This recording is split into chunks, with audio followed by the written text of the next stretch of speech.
A very good afternoon to all of you. Thank you so much for joining us here today at this event on scalability of adaptation action, which we're hosting at our home here at COP30, the Evidence for Climate Action Pavilion.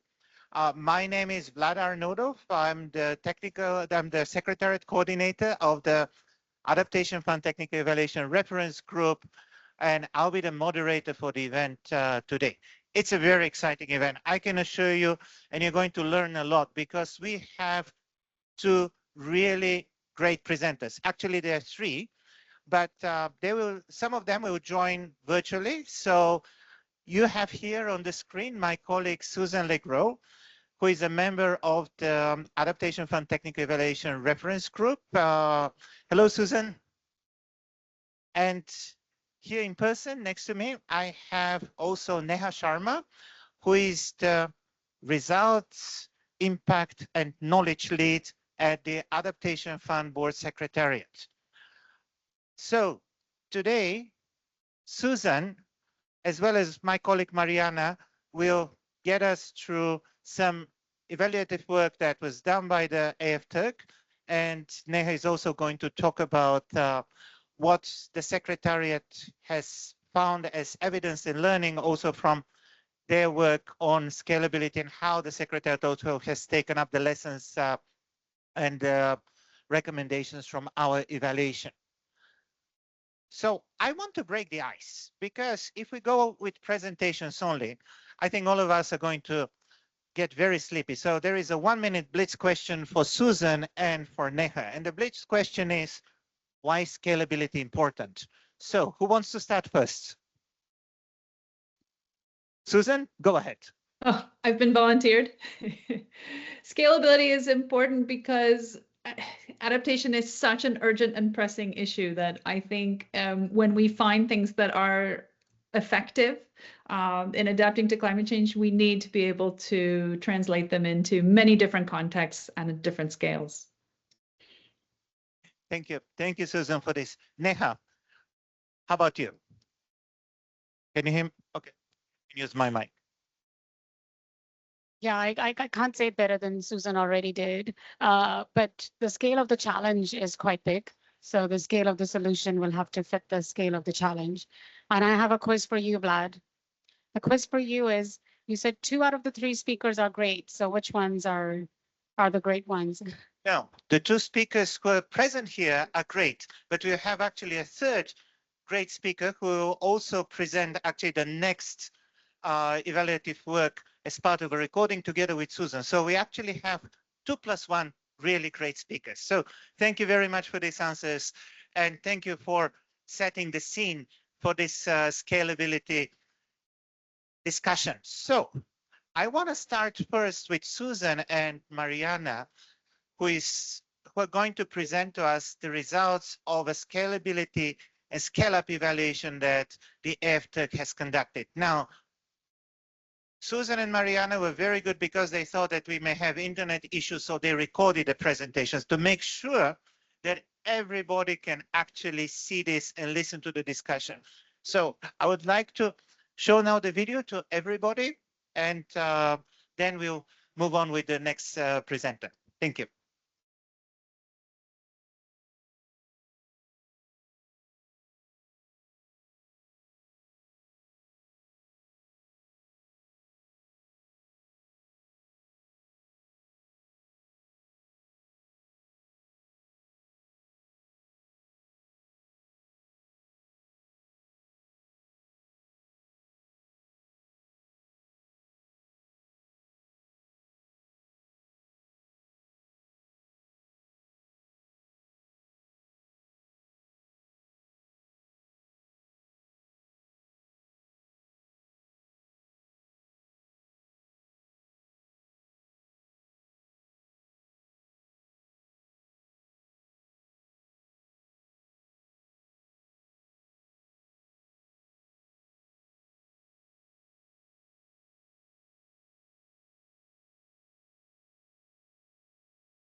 Thank you. Thank you very much, Susan and Mariana, for this presentation. It was very interesting, and I think you managed to summarize quite succinctly what exactly are the factors behind scaling, what are the challenges, and you also provided some recommendations on what the Secretariat can do. So that's really great. And I want to say here that the role of evaluations is not just to evaluate something and say, oh, this is what we found. The role of evaluations is really to generate recommendations that can be taken up by the organizations that we evaluate. So this brings me now to my question to our second speaker here, to Neha. And I would like to invite you to tell us how the Secretariat took up these recommendations, how the Secretariat looked at scaling and is looking at scaling at the moment. So over to you, Neha. Thanks so much, Vlad, and thank you, Susan and Mariana, for the really good presentation. Actually, it does help to wear these immediately. So could we put up the slides that I had, please? First of all, again, thanks so much for the very question. Luckily, my slides are going to respond to the recommendations that you provided and the findings that you had. So I think that will transition. So first of all, speak a little bit like this. Okay, this is better. Thank you, Vlad. So next slide, please. So I think my first slide just does a broad introduction to the Adaptation Fund, just to give you a quick idea of the scale of our operations. So we are a fund that has 1.5 billion USD dollars in committed funding to over 200 projects in over 100 countries, with a core focus on SIDS and LDCs. So close to 50% of our portfolio is in LDCs and SIDS, but you can see we're all across the developing world, with our largest portfolio in Africa, followed by Asia Pacific and Latin America and the Caribbean. Next slide, please. Next slide, please, or do I manage them?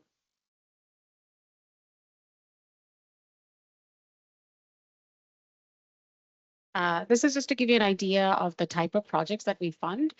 We're sector agnostic in our operations, in that the country decides which sector they would like to prioritize for their funding from the Adaptation Fund.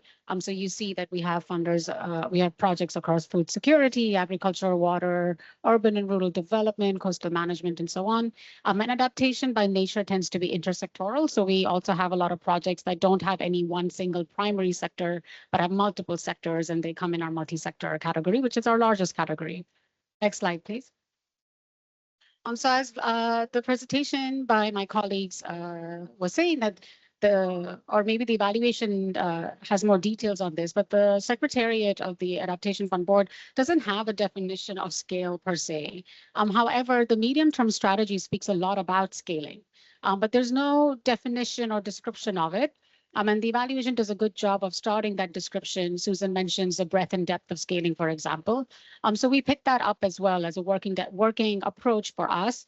So when I'm referring to scaling in this presentation, or at the Secretariat, we're referring to scaling, we're thinking about the breadth and depth of scaling. So in terms of breadth, it means taking an intervention and expanding the reach geographically, sectorally, just the intervention reaching more people.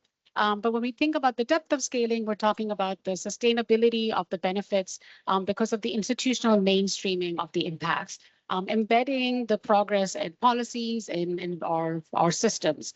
These could be financing systems or market systems, but really making sure that the benefits are sustained beyond just the intervention. Next slide, please. And the last presentation also spoke to a few of the enabling environments, and we find that as well in the work that we have done. So as Vlad mentioned, we have the scalability evaluation, which we've used a lot to determine our own approach to scaling. But we also have a lessons learned publication on scaling, and a recent case study that we wrote, developed by the Scaling Community of Practice. So all of these have helped us understand what are these enabling factors that we need, or what are the enabling factors that exist that are helping our project scale in both the breadth and depth. So the first thing is that it's an integral part of our strategy. So we have a formal mandate to think about scaling, plan for scaling, support scaling. And this is quite important as an enabling factor to lead to scaling. The second is the fact that our model, which is the direct access model, where we provide direct funding to national implementing entities, is a lot about capacity development through our readiness program, through our accreditation processes, and through our monitoring, evaluation, learning processes. It's a lot about developing the capacity of the institutions, not just to implement Adaptation Fund projects, but to implement other projects and look for funding from outside the Adaptation Fund as well. We also have a huge focus on locally led adaptation and innovation. So we're looking out for pilots that are really developing a bottom-up approach, that we're able to devolve funding to the lowest governance unit that makes sense, that we're able to pilot things that may not have been done before through our innovation grants.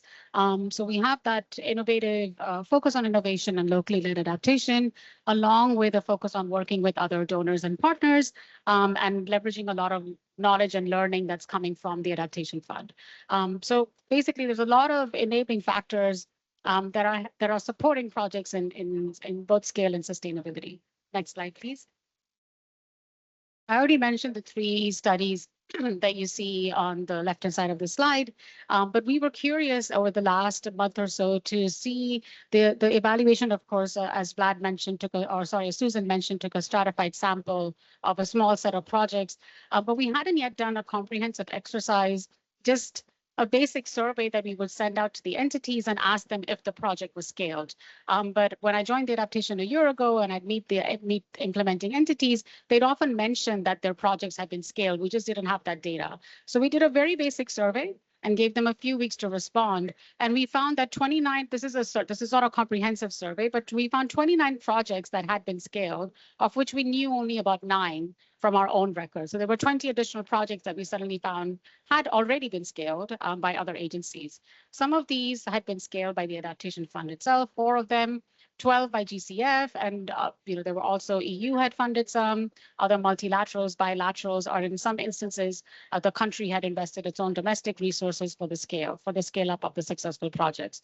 So that was quite interesting for us to see, and we're still looking at verifying this data and doing a bit of more deeper research work on them to understand what the enabling conditions were.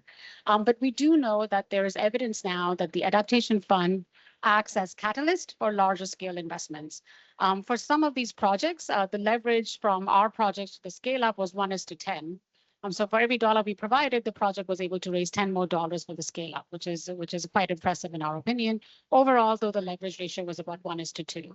To 250 million in our projects had led to 500 million for scale up. Next slide, please.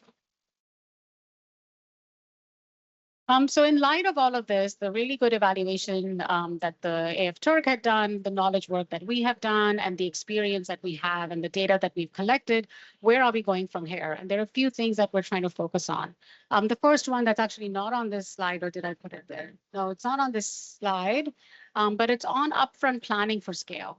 So we want to introduce more questions. In our current monitoring system, we do ask about scaling efforts, but we're trying to do this more deliberately from the project proposal phase now. So in the project proposal phase, there will be an intention to support countries to develop a scaling plan, which is something that also the evaluation recommends.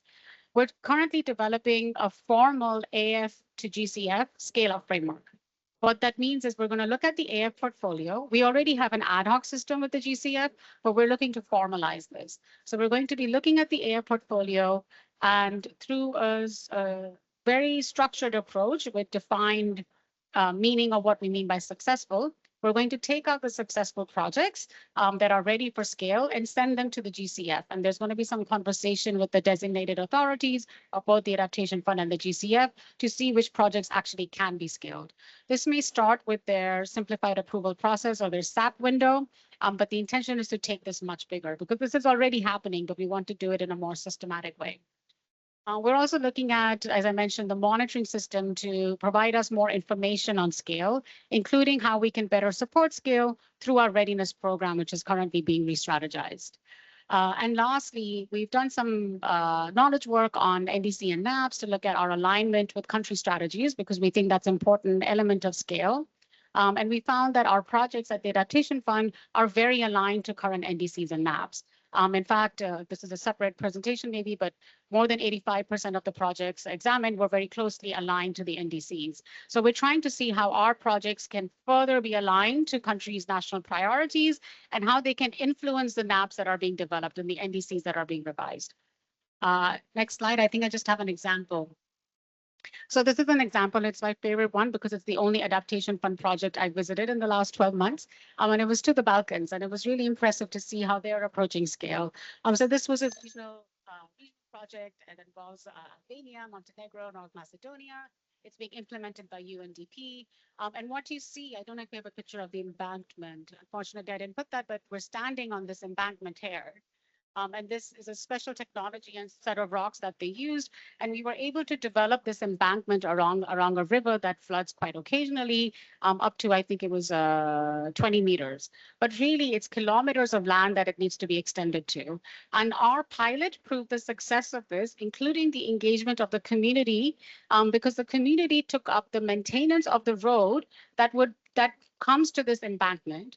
So when the trucks were coming and bringing all this material to this embankment, the roads were getting spoiled, and the municipality said, we will take care of some of the maintenance of this infrastructure. So there was a strong community ownership component to this. The EU is now coming in and extending this to the whole bend of the river in that area. So this is a really nice example of how community ownership also led to some of the scaling elements here. Some of the numbers in detail. Numbers and details are on the slide here, but really here as well, some of the enabling factors were the fact that this project was thinking quite heavily about scaling up. It was done with the intention of a pilot, and that they were able to prove that it was successful and then look for funding to extend it. I think that's my last slide. Yes, thank you.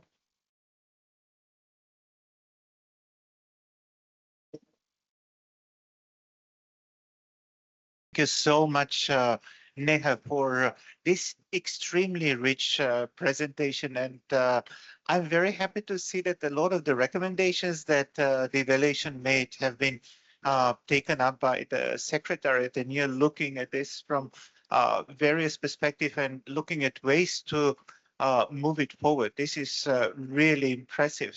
So I just have one question for you now, just listening to this. So when Susan and Mariana were presenting, they were talking about the local ownership and about local capacity as well. But do you think that the Secretariat and the Adaptation Fund as a whole can do something further to support the capacity and the use of local knowledge and support local ownership in order to promote scale up? How do you see that?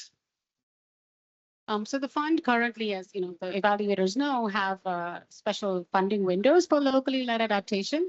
And they have that for single projects. So a country can propose a project, but also for regional projects and also for what we call the aggregator program.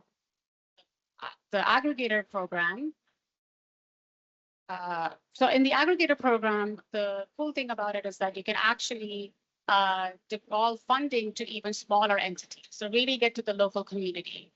Because the ticket size for some funding like that tends to be small. So we have multilaterals that can actually distribute this type of funding at the local level. And you don't have to be an accredited entity to then receive that on lending.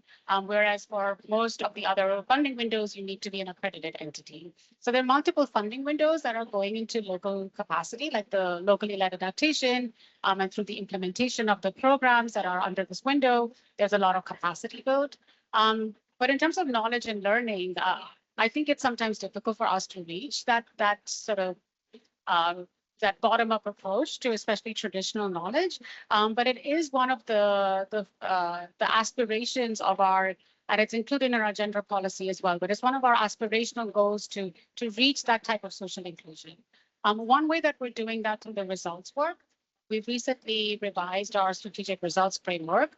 And when we were going through the revisions, we favored reducing the total number of indicators in favor of more disaggregation of the current ones. So instead of adding more indicators to get to that, our impact on locally led adaptation, for example, we asked for further disaggregation of what type of vulnerable communities were being reached through our interventions. So that's just two examples of how we're trying to get to more impact and the use of knowledge. Thank you. Thank you so much, Neha. And now I want to ask actually a question to Susan based on actually something that appeared in Neha's presentation, because Neha was talking about the use of domestic resources for scaling and also scaling with other partners. So what did the evidence in the evaluation say about that? Could you see like any trends or like were there any learnings about which is more efficient? What types of scaling up is really bringing the results that we need?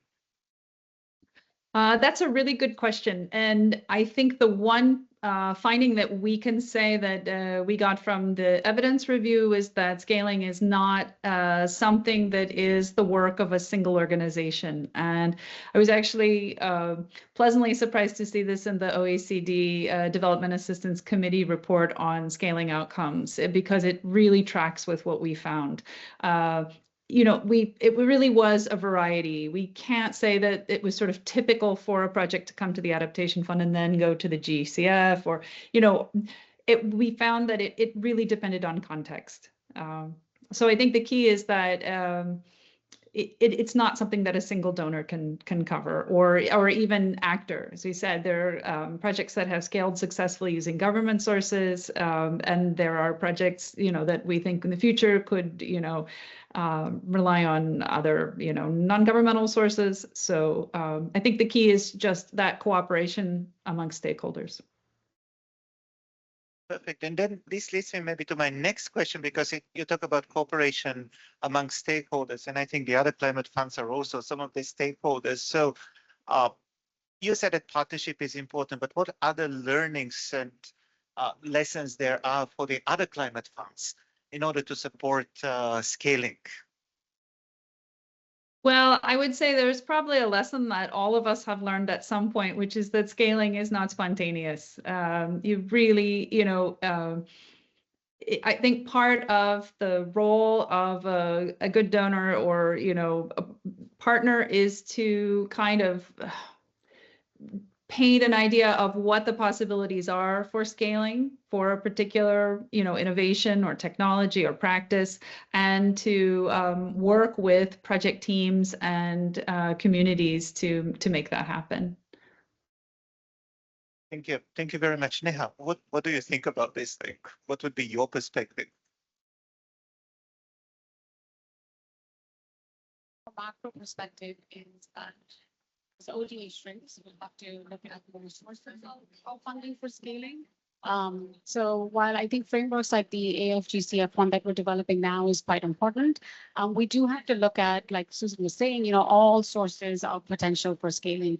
And I think the important aspect here, which, you know, Susan spoke about and I spoke about, is that upfront planning for scale is sort of having some kind of an approach, because, and I like that Susan said it's not spontaneous, which is what, you know, I think we're all learning, as Susan said, like we need to build up to it for a number of years. It's not, and in the transition period between a project ending and then it being scaled up, a lot can be lost.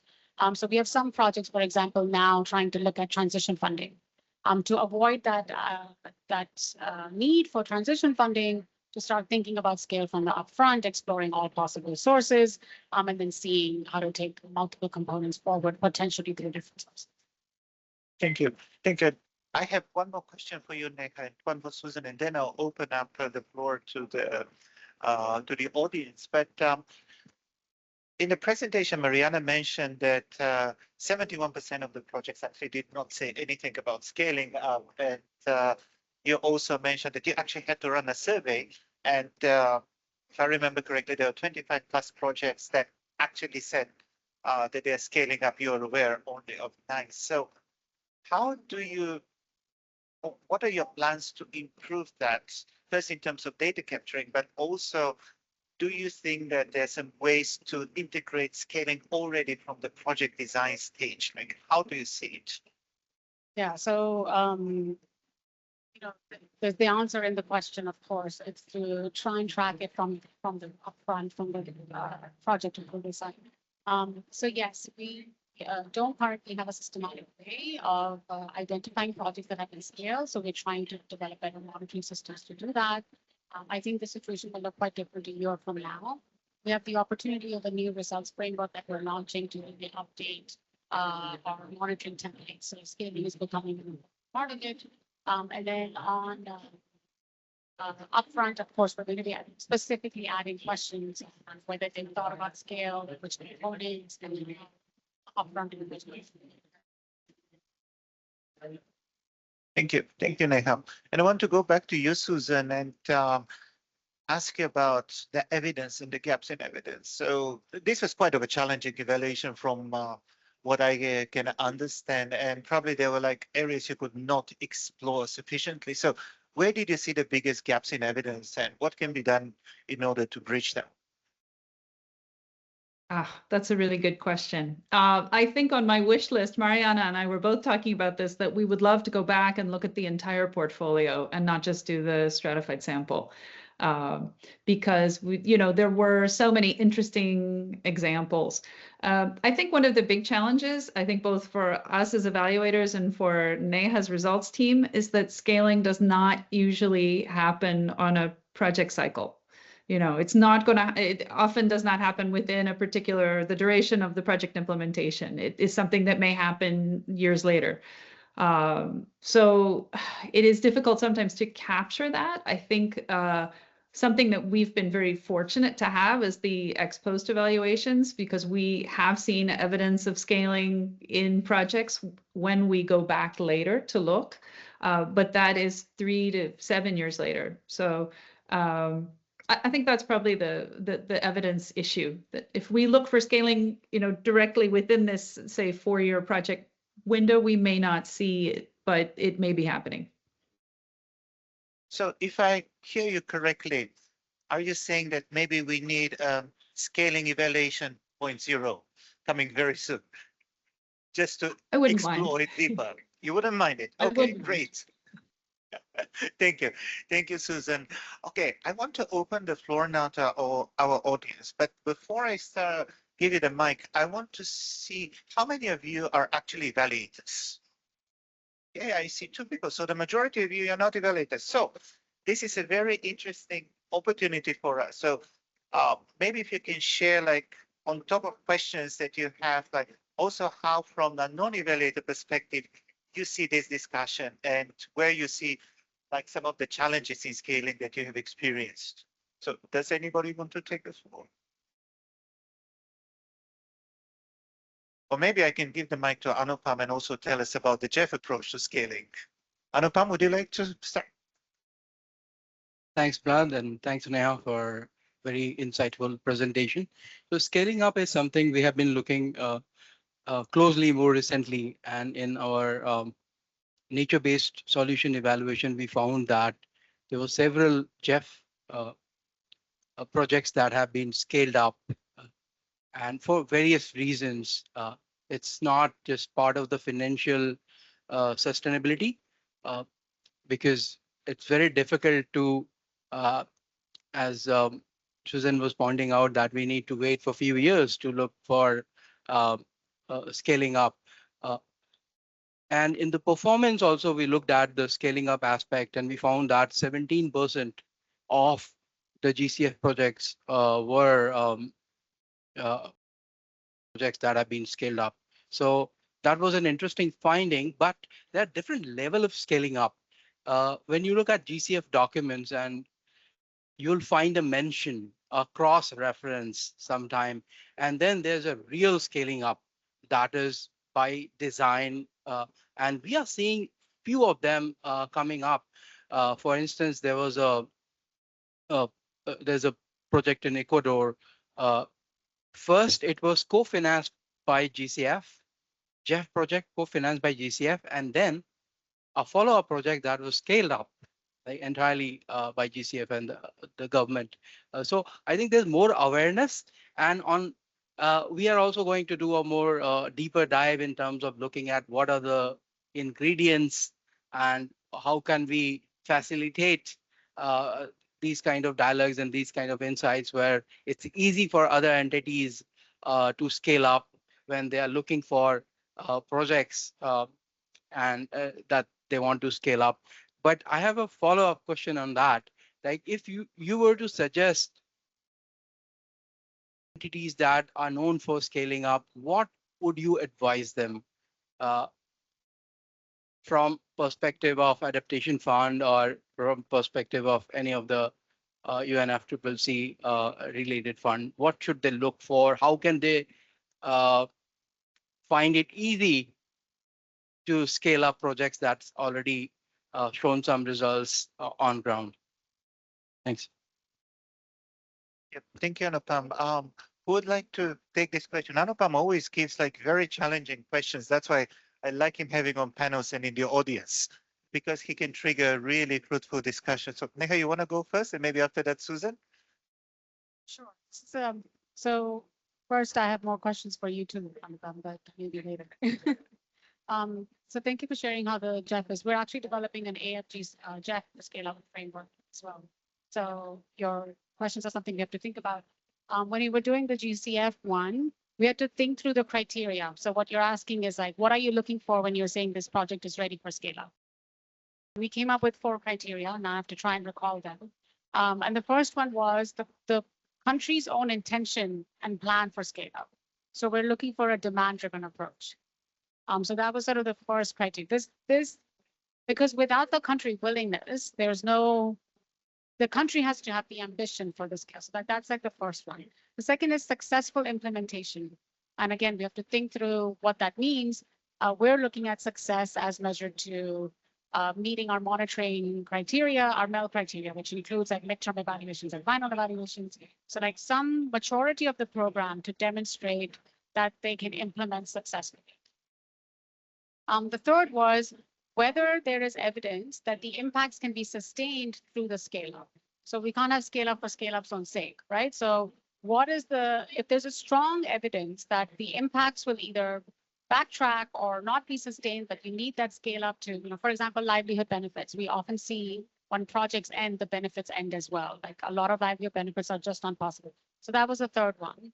And the fourth one I'm forgetting. So when Susan's speaking, I'll try and remember it and I'll come back, but if not, but if you had advice for us on this through the experience, your own experience, you can please share it with the AF or Jeff colleagues, because we'll be thinking through the same thing in a few weeks. Thank you. Thank you, Neha. Susan, what can you say based on the evidence that the evaluation generated?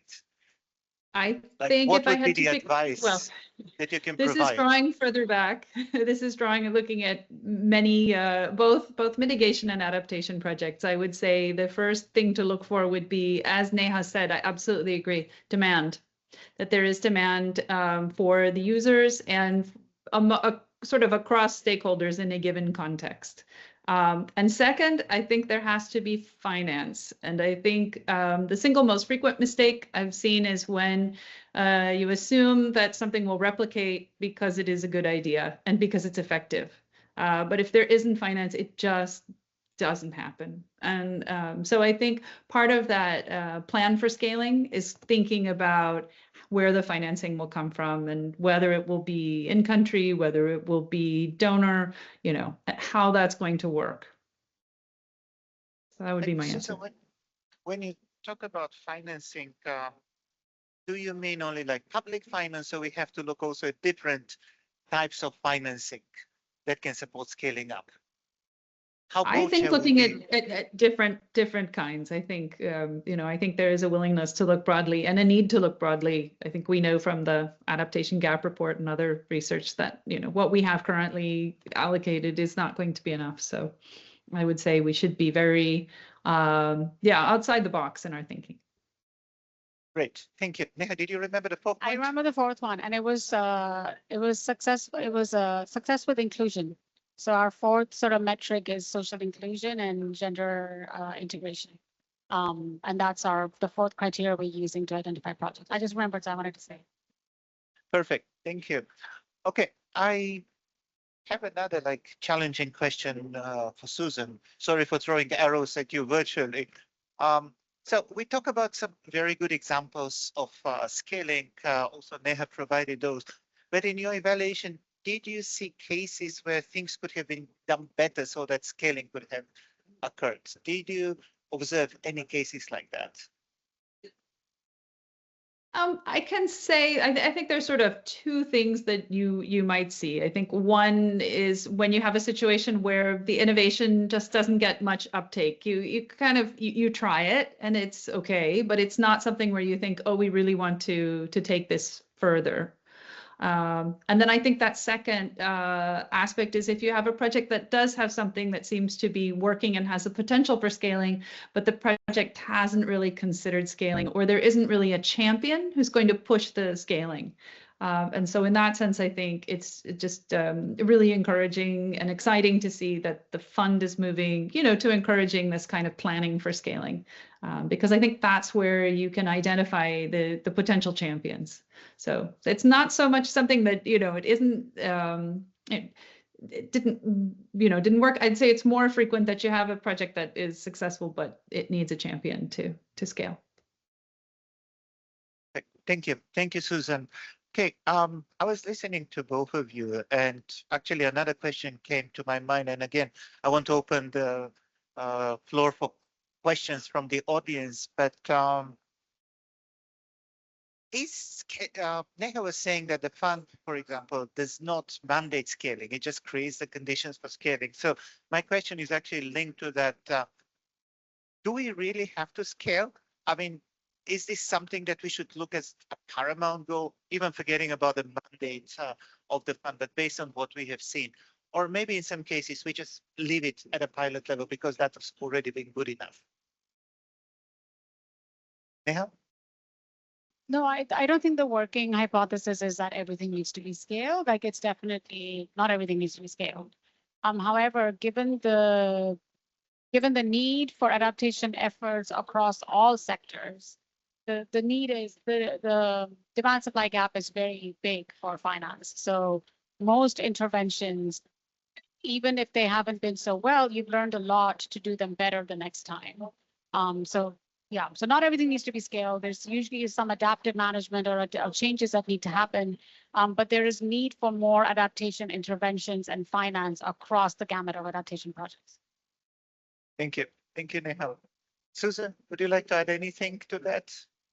Yeah, just to say that I agree. And I think that it is exciting that the fund is, you have this opportunity with re-strategizing on the readiness strategy. And part of readiness can be, this thinking about scaling. Governments are already spending so much money on climate change adaptation, but they just may not see it as that. They see it as disaster, response or afforestation. And I think providing people with tools to kind of think about scaling and the opportunities that it might bring is a good way to partner and encourage things in that direction.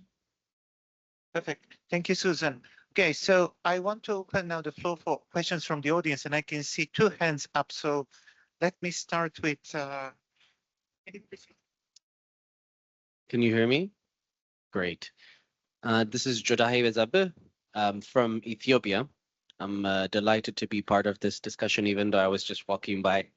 And I was just asking, what's evidence for climate? And I'm very happy that I'm actually here.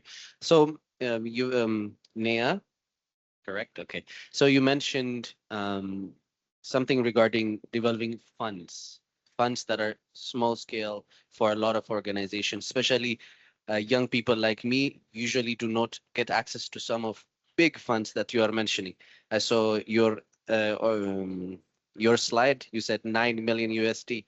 Here we're asking for even much more less. But there's always transforming different types of funds all over the world, and I think one of the ways is also scaling down some of the funds so that it will be able to be accessed by everyone. So maybe if you could expand on that, what are the type of partners that you already have, and how can we really leverage those funds for our local solutions, just like countries like Ethiopia? Thank you. Hello, my name is Liban from the federal government of Somalia. The question that I was really aiming to ask regarding the scaling up on adaptation fund programs is you mentioned the 4 criteria, which you started with a demand-driven approach, meaning that the demand came from communities or the government. So perhaps I was aiming to stress the importance of local communities as well as local authorities, so that this could be something that could be scaled as well as continuous after the program or the project or the fund has stopped. And you mentioned a very great example.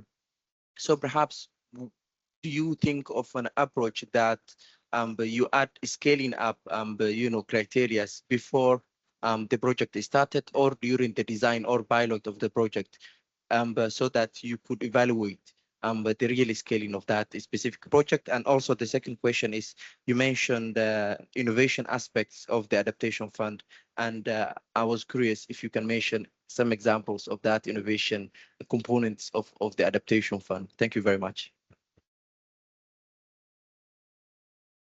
So maybe Neha, you can take some questions, and then Susan. Thank you. Thank you for those really, really important questions. This is both distracting and helpful. So trying to decide what. So thank you for the really important questions. So I mentioned the locally led adaptation window and the aggregator program. That's probably the way to get to the local community, really to the local community level and smaller CSOs, CBOs, NGOs, and community-led organizations. We recently, in fact, and it's going to go to the innovation. So both our innovation window and our locally led window, and maybe I'll just explain what I'm saying. So we have regular projects, and for regular projects, each country has a cap of 40 million. And then we have windows outside of the regular cap of countries. These windows include that for innovation, for locally led adaptation, for learning, and for scale up. So these are windows that are outside of the cap. And then we have regional projects that are also outside of the cap. So there's a lot of different sort of funding windows that countries can access. The ones that are the most decentralized or have the most evolved sort of level of funding are the aggregator programs that are under the locally led adaptation and the innovation windows. And for example, we recently approved an innovation aggregator program that's looking at, so UNDP regional, if I'm not mistaken, I don't remember the specific details, but it's about the use of traditional knowledge for local adaptation. And that's really about giving money to organizations working with indigenous people and local communities. I don't remember the specificity of these on the top of my head, but I can maybe, to give you a card, I can definitely look those up and share those with you. So these are two areas of high focus, like to really look at how we can have a bit more of that bottom-up approach. And it goes to the demand-driven approach of this as well, the criteria that we have on that's demand-driven. In the example I shared, it's really the community that said, okay, you built this embankment to a couple meters here, and you've protected the farms behind this embankment, but we have so much more land and so much more of this intertwined river that needs still protection. So the demand in the scale-up examples that we have has almost always come bottom up.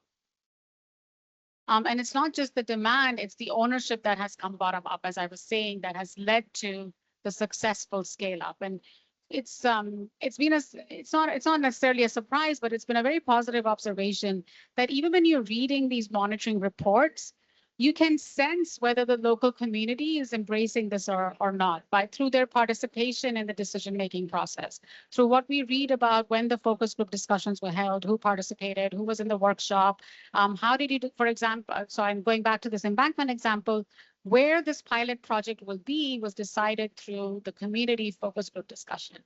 And so there's a lot that we can tell by reading the midterm reviews or the final evaluations or the monitoring reports.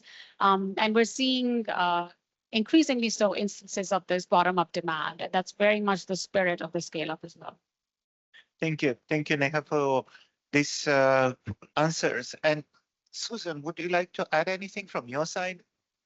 Sure, just very quickly. I think in the spirit of the 4 funds cooperation, I can give a plug to the Jeff Small Grants Program for Ethiopia. which I think supports adaptation projects up to $50,000, so small scale community projects. And for the second speaker, I would recommend our thematic evaluation and innovation. We think that these two areas are really closely linked, so we would be happy to hear your thoughts on that. Thank you. Thank you, Susan. Okay, I want to check whether we have any more questions or comments from the audience. Okay.